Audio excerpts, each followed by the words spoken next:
Beaucoup de musulmans croient que Jésus est un prophète parmi d'autres, un homme noble, un messager de Dieu pour le peuple d'Israël. Ils reconnaissent qu'il est né d'une vierge, qu'il est le Messie, qu'il a accompli des miracles. Ils disent même qu'il est Ruh Allah, l'Esprit de Dieu. Mais souvent, ils s'arrêtent là, comme si cette affirmation n'appelait pas à creuser plus loin. Pourtant, dire que Jésus est l'Esprit de Dieu, c'est ouvrir une porte immense, un mystère profond. Et ce mystère ne peut pas être réduit à une simple formule. Il faut oser regarder à l'intérieur. Car cet esprit n'est pas limité par une religion, une culture ou une époque. L'Esprit de Dieu est universel. Il traverse les frontières, les traditions, les langues. Il parle au cœur de chaque être humain. Il révèle la lumière dans les ténèbres, la paix dans le chaos, l'amour dans la haine. Jésus ne peut pas être enfermé dans une identité religieuse. Il ne peut pas être dit juif uniquement, ni chrétien, ni musulman. Il est plus que ça. Il est pour le monde entier. Ce n'est pas son corps qui sauve, ce n'est pas son origine terrestre qui transforme. C'est l'Esprit de Dieu qui habite en lui et qui rayonne à travers lui. Cet esprit n'a pas de frontières. Il parle à toute âme qui cherche la vérité. Il touche les cœurs, même là où son nom est à peine connu. Et Jésus dit, « Celui qui fait la volonté de mon Père est mon frère, ma sœur, ma mère. » Il ne s'agit donc pas d'appartenir à un groupe religieux, mais d'ouvrir son cœur à Dieu, de vivre selon sa volonté. Ce message est aussi valable pour certains chrétiens qui pensent que Jésus leur appartient exclusivement, comme un emblème, une propriété spirituelle. Mais Jésus n'est pas venu pour créer une étiquette, ni pour fonder une institution humaine. Il est venu pour révéler Dieu, pour manifester ce que Dieu est vraiment. Amour, pardon, vérité, lumière. Jésus appartient à celui qui cherche Dieu avec sincérité. Il se révèle à celui qui ouvre son cœur.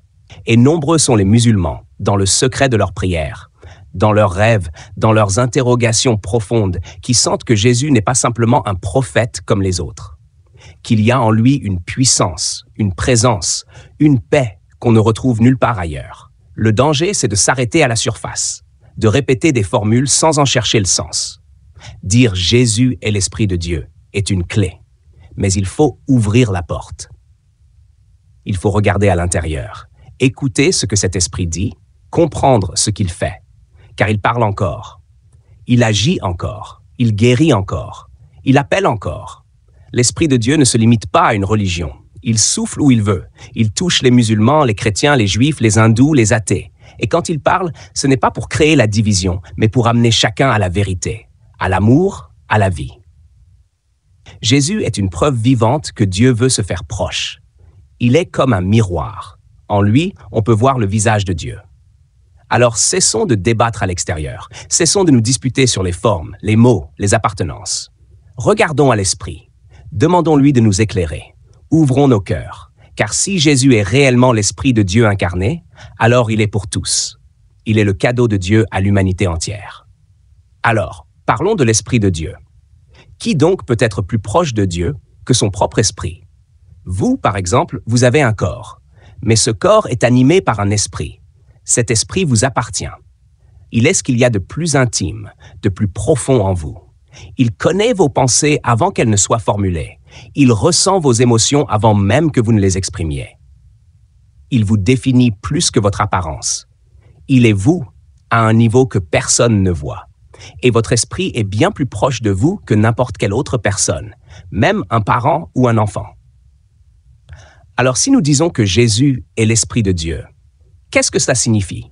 Cela veut dire qu'il est issu de la partie la plus intime, la plus sainte, la plus divine de Dieu. Il est plus que messager, plus qu'envoyé. Il est la manifestation du cœur même de Dieu. Il ne parle pas seulement de Dieu, il parle en Dieu, depuis Dieu. Et c'est pourquoi Jésus dit « Celui qui m'a vu a vu le Père ». Une phrase immense, d'une portée métaphysique et spirituelle illimitée. Non pas « Celui qui m'a entendu a entendu parler du Père ». Non. Celui qui m'a vu a vu le Père. Cela dépasse l'humain. Cela dépasse la simple prophétie. Aucun prophète n'a jamais osé dire cela. Moïse, Abraham, Muhammad, paix sur eux, ont tous dit qu'ils transmettaient la parole de Dieu. Mais aucun n'a dit qu'ils étaient l'image visible du Dieu invisible. Aucun n'a osé faire une telle déclaration, parce qu'ils n'étaient que des serviteurs.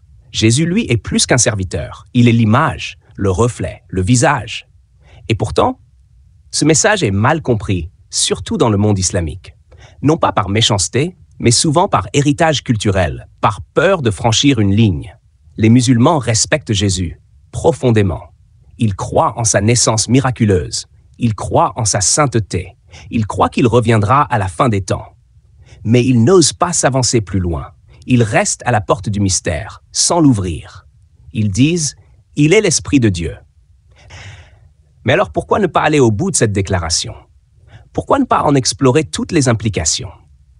Pourquoi ne pas reconnaître que cet Esprit de Dieu, s'il habite pleinement en Christ, fait de lui une manifestation unique, céleste, divine?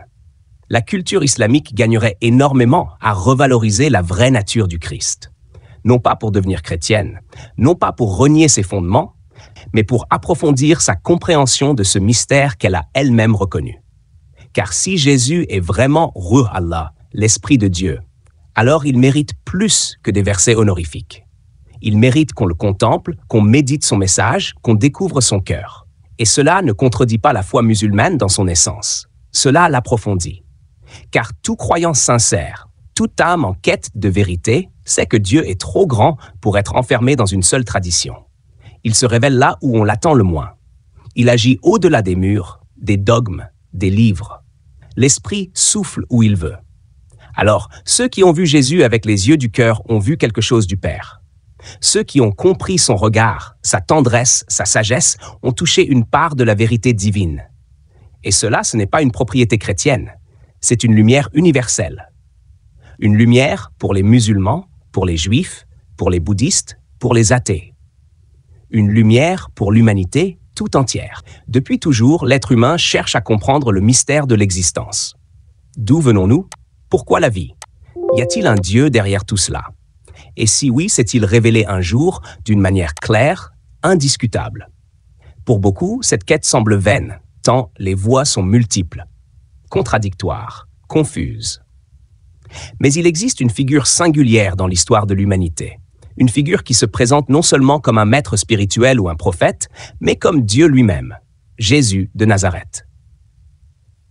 Contrairement à d'autres fondateurs de religions, Jésus n'est pas un mythe construit des siècles plus tard.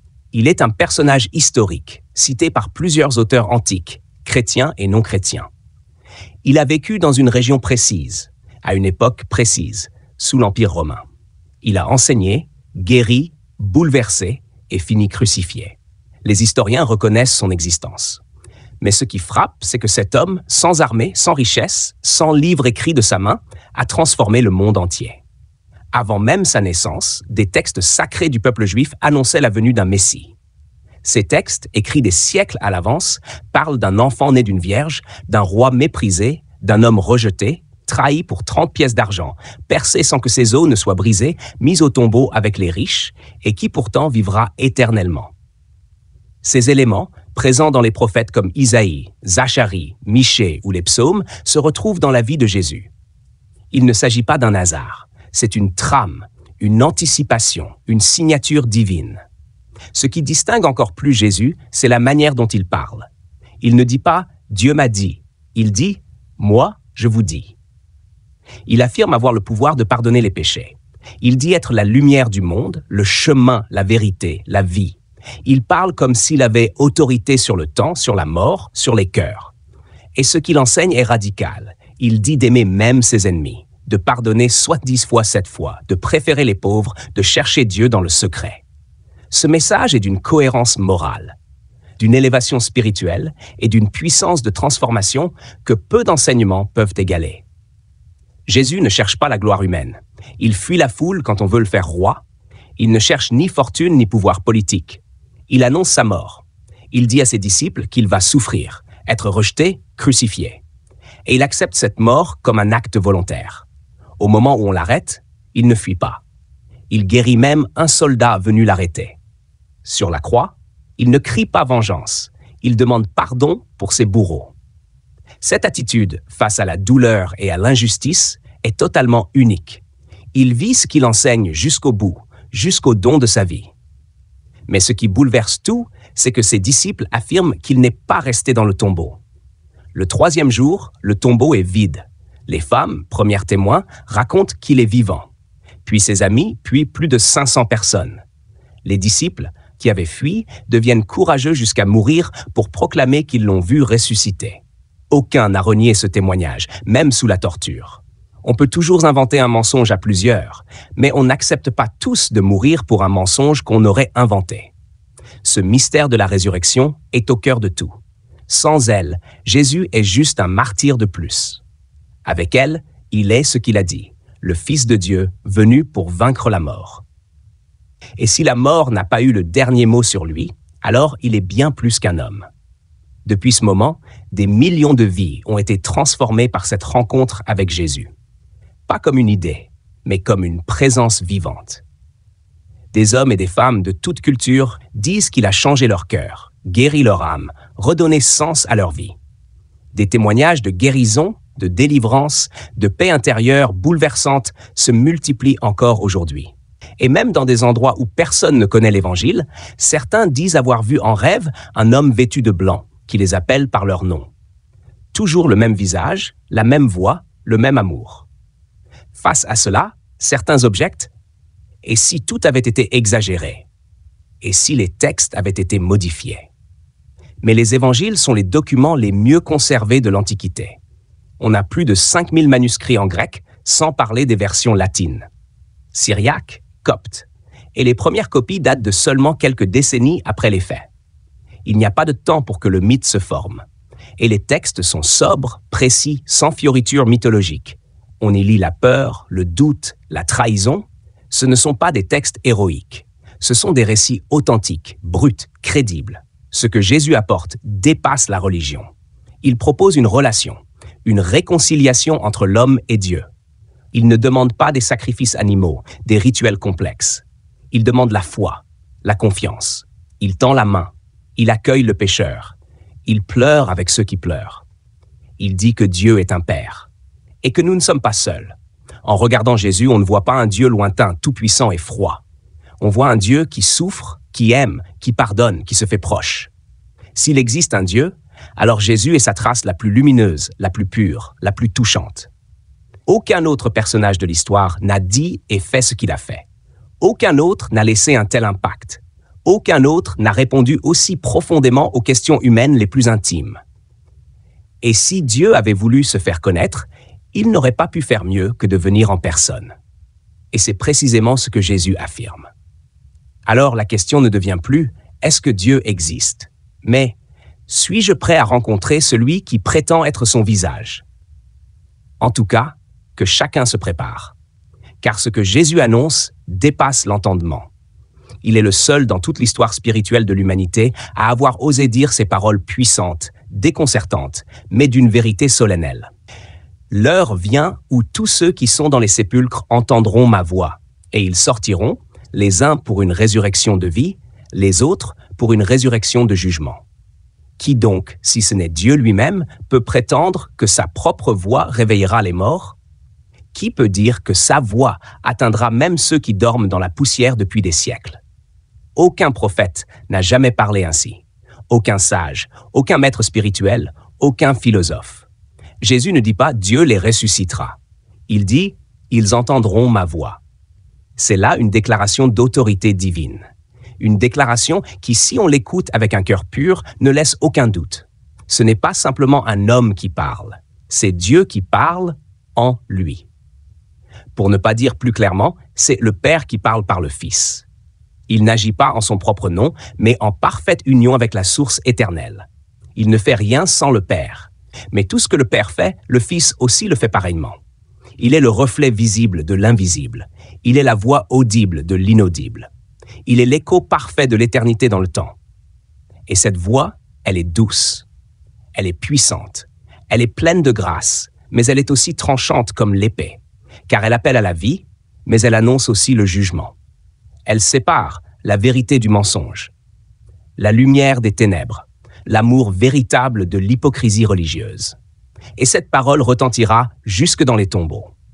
Quel homme peut dire cela? Quel être humain peut affirmer qu'il sera entendu par les morts? Ce n'est pas seulement une déclaration prophétique, c'est une revendication divine. Celui qui dit cela ne peut pas être un simple envoyé, ni même un grand Messie dans un sens purement terrestre. Il est plus. Il est l'incarnation de cette voix que la création entière attend depuis le commencement. Il est cette parole qui était au commencement, cette parole qui était avec Dieu et cette parole qui était Dieu. Et si cette voix a le pouvoir de ressusciter, alors elle a aussi le pouvoir de transformer. Aujourd'hui encore, elle parle.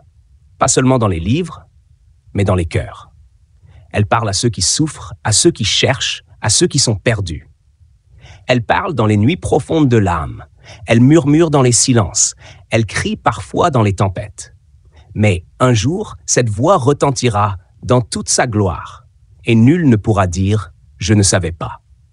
Ce jour-là, tous les sépulcres s'ouvriront, et la vérité se lèvera comme un soleil qu'aucune obscurité ne pourra plus voiler.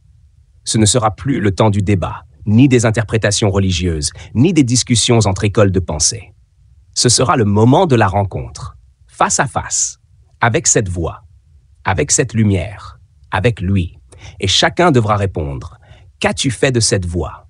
L'as-tu reconnue? L'as-tu suivie? Ou l'as-tu étouffée sous les traditions, les peurs, les dogmes ?» Nous savons tous, du fond de notre conscience, qu'un simple prophète, aussi honorable soit-il, ne peut pas juger d'autres prophètes. C'est une réalité spirituelle évidente. Un messager ne juge pas ses collègues messagers. Un serviteur ne convoque pas les autres serviteurs au tribunal, car le jugement final n'appartient qu'à Dieu seul. Et pourtant, Jésus annonce qu'il reviendra pour juger tous les hommes.